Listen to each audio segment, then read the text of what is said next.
This year's PHCC Connect Show was in Birmingham, Alabama. What a great city to get to know a little bit better. Everyone we met was so polite. Now we understand what people mean by the words Southern hospitality. One thing remarkable about the Connect Show is it hosts the PHCC's Plumbing and HVAC National Apprenticeship Competition, so there were lots of apprentices going to the show for the first time. The educational sessions were great too, and the evening events were maybe even better. I hope you were there too, but if you had to miss, maybe the next best thing would be to get to know my next guest. Tyler, welcome to Behind the Windshield with Dennis, the apprentice at a PHCC Connect Show. Yeah, it's nice to see you, Dennis. This is awesome. Yeah. Let's have some fun. Well, we're going to have a lot of fun. Very cool.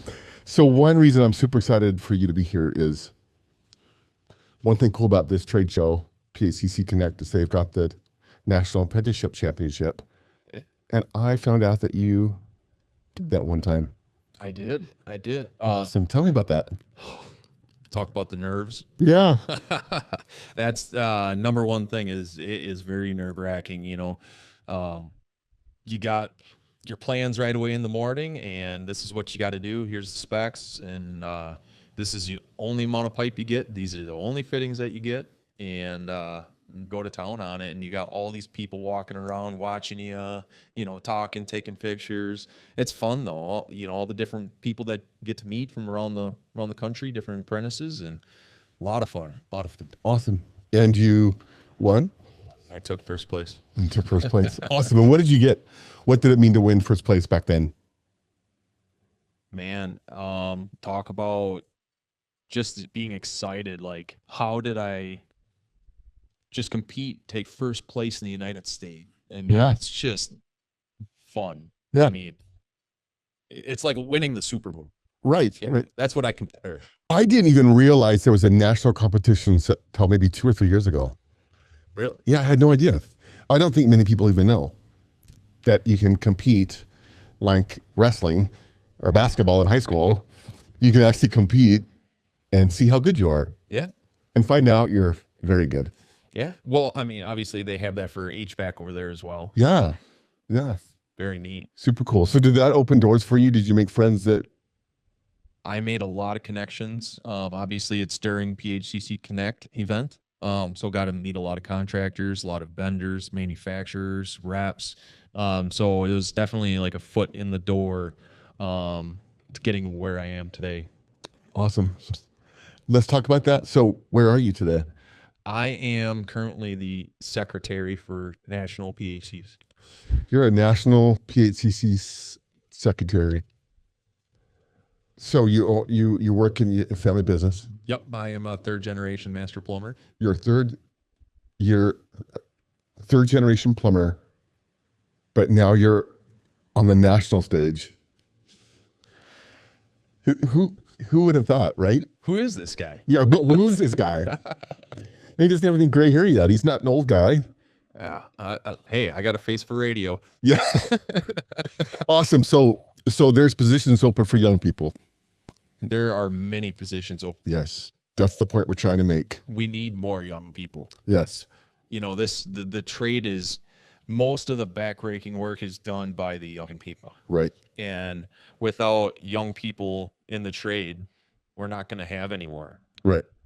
So, when labor shortages come about, it's funny. I heard a gentleman talk probably about 10 years ago now at one of these conferences, and he was saying, in 15, 20 years from now, it's going to cost you just as much to have a tech out to your house as it will to go to the doctor.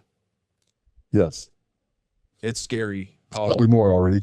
Oh, pretty close to true that is. Right. You don't have plumbing insurance. Right. Yeah. Awesome. So I talk to so many people that don't understand what PHCC is or what they're about. And so what does it mean to be the secretary of PHCC National? At my age, to be in this position, it is very cool. I mean, I hope I set a standard for young people coming up, right, for more young people to do it.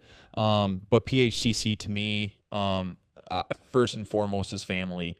I mean, we get together from all around the country, and we check in on each other all year long. We help each other out with each other's businesses. But first and foremost, we're a family. We're a network of family. Yeah, that's what's cool is you get to know each other locally, and then on a statewide basis, and then a national basis. I have so many friends at a national conference. It just blows my mind. Yeah. And it's fun that we get to do this together. But it's also fun when we get to go to Capitol Hill, for legislative days, and talk with senators and legislators and drive home our issues that we're facing. So tell people what does that look like? So National Day, we go to Washington D.C. and what happens? We actually get to go and sit in the offices with the senators and our legislators from our states, so they are the ones representing us. And we get to talk to them face to face, just like we are right now, just without the mic in the head. Yes, yeah, exactly. But we're sitting there talking with them. We're here's our pain points. We want your support, on these certain bills, to help strengthen the trade. Yeah, it blew my mind when I went there. It's the people that you see on TV. You can be in their office talking to them about your trade and your concerns about your industry. And they appreciate it because they just know what they're told. Right. Right? And they're not plumbing, they're not from our industry. So they rely on us to come to their office and educate them. Yep. And then the back and forth. What I discovered was the people that I thought were evil are like, seems like the media wants us to think everybody's evil, but they're just people like us with a different viewpoint. Right. And you get to sit in their office and visit about it. Yep. And you don't get beat up. And you get to shake their hand. Yeah. Yeah. Yeah. They're not just a robot on TV, and they're real human being with a heart. Yeah. And they'll have a perspective and you can say, I appreciate that, but check this out. And like, well, I've never heard that before. Right. And it's all because you came to Washington and sat in their office. Yep. And you could never do that by yourself, I don't think. Like you need an association to. You could, but your How do you do that? strength of your words aren't going to be as big. When we walk up there, and there's 60, 70, 80, 100 of us, knocking on doors, Right. sitting in meetings, they know who we are. When we say we're with PHCC, they know who we are. Right. And they know we mean business. Right. I think PHCC, one thing it means to me is it's digging your well before you're thirsty. You're making relationships, you're building relationships, and you don't know how, they don't have to pay off, but some of those will, and you don't know how they will until they do. Does that make sense? Yeah. Like someday meeting those legislators and stuff, someday I know that's going to affect my life in a real way at some point. Right. And if you would have asked me 10 years ago if I was going to be sitting in senator's office talking about issues with plumbing and the trades and vocational type things in schools, I would have told you you're crazy. Yeah. But here we are. Yeah. And I think we're making a difference. Like you can see there is a trend growing for the trades, like support. Micro has been beating the drum for, I don't know, 10 or 20 years now, about 30 jobs and all that, right? But we're making headway, and all the different voices promoting the trades is making a difference. Yeah, definitely. So what do you, so being a part of the national board, like we have, 4 meetings a year that we go to? Yep. And we talk about issues that are affecting our states and our nation and work on them. What I think is so cool is for 15 years, I kind of complained about it to my employees and my mom and dad and my brother and sister and my family, issues about laws. But now we're actually doing something about it. Yep. Yeah, it's very cool. So what do you have? Do you have any messages for young people? Like you're really young to be in a leadership role. Any advice to people out there? You need to jump in. You need to do it. A lot of ideas that come from people my age are the ones that are really making the big differences, the big changes. We need to have more of that. It's not scary, tell you that much. You just got to do it. Yeah. I think you just raise your hand and get involved, right? Like All you do is go PHCC in your state, and it pops up, and then you click on a button like about us or membership, right? And make a phone call and start talking to people. Right. And most states have an active association you can get involved with and start going to meetings. And the more you get what you put in, right? You get out what you put in. Yeah. Definitely. If you're not going to participate, if you're not going to come to events like this, everyone that's here, our businesses are growing, we're striving, to make bigger goals. You got to join us. Otherwise, we're going to leave you in the dust. Right. We want to help you. You just got to come. Yeah. And we can do it together. Yeah. We're better together. Yeah. So maybe one thing I hear from a lot of smaller or younger contractors is, I don't have time. I can't afford it to be a part or be involved. I don't have time either. Yeah. How has being involved paid off in your business, like really monetarily paid off? Can you name a way how something that's happened because of PHCC? Well, I'll tell you the biggest thing. Businesses typically fail with the third generation, and I'm third generation master plumber with the business. Without the resources that I get here, most likely that statistic would be true. And I don't want that statistic to be Right. true. So What kind of resources are you referring to? a lot of the training classes that we went through yesterday, sitting through AI classes, what can help me save time so I can come to events like this. Yeah. And improve my business. Yeah. Talking about regulatory stuff, what's going on with water heaters, that's going to be a big impact here coming up soon. So knowing the changes that are going to be happening so I can be more prepared for when I talk to customers when they have those issues. Pricing, layering overhead, pricing. Yeah. Well, just even a water heater issue, like if someone's getting 5 estimates and you're the only one that's letting them know that that's not going to work a year from now, or that's not going to be available a year from now. And if you're the only one that knows that, they're going to trust you more. Yeah, correct. And you got to get out to find that out. If you're just in the crawl space in the basements on the tools day in and day out, you're not going to know what's going on. And then you're not going to be so informed when you talk to your customers. Correct. And I will say, can attest to that. A lot of my customers, if I give them a price, I might be more expensive, but I explain everything to them about rules and regulations on why I have to put in a certain equipment, just the knowledge behind it. They usually choose me. Yeah. Yeah. Awesome. I'll tell you a story for me is I was involved with PHCC and I went to these meetings. I went to some lunch and learns. There was this banker guy that talked about banking and banking. And I'm there. Seems like a nice guy, trustworthy. And I don't need a banker, right? But there was a day that came, our business was exploding. We needed to buy a property. We found the perfect property. And all of a sudden I needed a banker. And so guess who I called? Called that guy. He knew me. I knew him. We trusted each other. He understood my situation. He understood my business.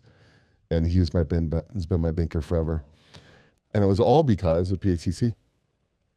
And so that happens all the time and we don't even realize it. Yeah. I call it digging a well before we're thirsty, right? Yep. Right. Yep. You got to make those connections, and because you never know when you're going to need to use those connections. Right. So one other thing I hear a lot about, a lot of small contractors or younger contractors are scared to visit with their local competitors. Can you talk about that a little bit? I help out as many local competitors as I can. What? I help every. Tell me more about that. If we just need to raise the bar together, the higher the standard we can all have, the better. Making sure everyone's pricing properly. That's the biggest thing, because if you're not priced properly, you're not going to be here in 5 years. Better equipment, better trucks.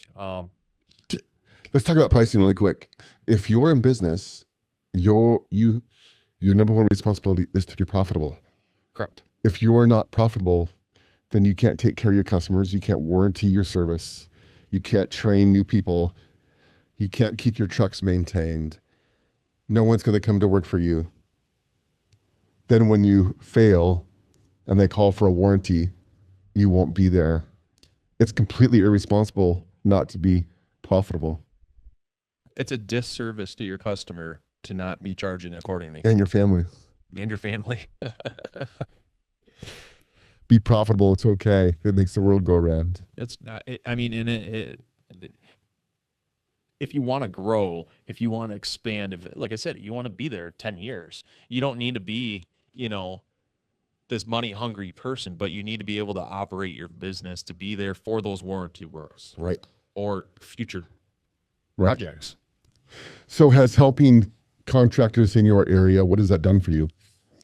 Like I said, it's raised the standard. It's raised the bar amongst everyone. I'm not having to get lowballed by other guys. Like I said, it comes down to what do you know? What's the information that you know versus, oh, he's a cheaper plumber, right? Right. So that's what's raising the bar. Awesome.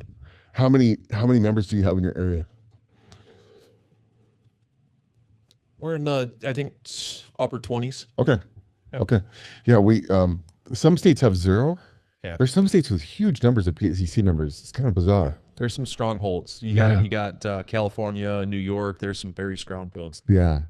Yep. So we got to raise the bar ourselves, and we got to get more contractors in there. Yeah, we do. Do you use their academy at all?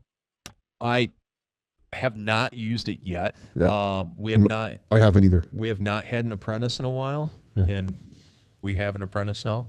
I was going to have to talk to you about that. Okay, good. And those are programs that we're going to be using. Yeah. For Service Fast Track. Oh, good. We're, and then entering the workforce.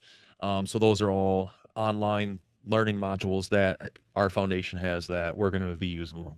I love that, because if you think about if you don't go into trades, maybe you go to college. Well, you go to college all day and then you go do homework.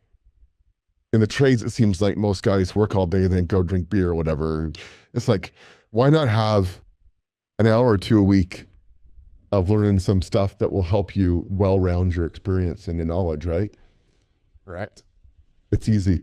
And PHCC's built it. You don't have to build it yourself. A lot of guys are trying to figure out how to build it themselves, I'm discovering. PCC's already built it. Yep. You just have to buy it. We're here. You just got to join us. Yeah. I mean, too many people look at the trade and just think it's a second chance. It's a second chance. It's a first choice. It's the best chance. It is. When I was in high school, my guidance counselor did not want me to be a plumber. We sit down sophomore year with the counselor. They want to line up your classes. Where do you want to go? Where do you want to go? What do you want to do? I told her I want to be a plumber, and she told me, "You don't want to be a plumber. You should just go to college and at least do your demo." Yeah, that's what I said. I'm smarter than that. But there's just, it was my first choice, and it should be more people's first choice. Yeah. Because it's good wages, family supporting wages. It's a career. It's not just a job to hop from. There's a license behind it. Which is a degree for the trades. Yeah. Yeah, absolutely. And I love the trade shows, because a lot of guys, apprentices, just think it's just work. But you come to a trade show and these industries are so vast. You don't have to stay in the crawl space forever. Right. And a lot of these people that are running other companies and manufacturers and all that, they started out in the trades. Yep. In the crawl space, digging the ditches. Yep. And now they're knowledgeable tool reps or product reps. And you appreciate that they know what you're talking about because they were in the field at one time. Right. Yeah, there's many different career paths. Yeah. Throughout the trades. It's not just digging a ditch or a shovel. Yeah. So where are you going to be in 10 years? Good question. Any ideas? We might keep that one a secret. Okay, awesome. Very good. All right, we love secrets. Well, Tyler, thanks for being on the show. Yeah. And enjoy the rest of the show. Yeah, thanks. You got it. Well, that's a wrap. I hope you enjoyed the podcast and you are inspired to go to a show near you, or even put next year's PHCC Connect Show on your calendar. It will be in Grand Rapids, Michigan, October 27 through 30, 2025. Don't forget to subscribe to the podcast to stay up to date with trade show guests and all things apprenticeship and blue collar.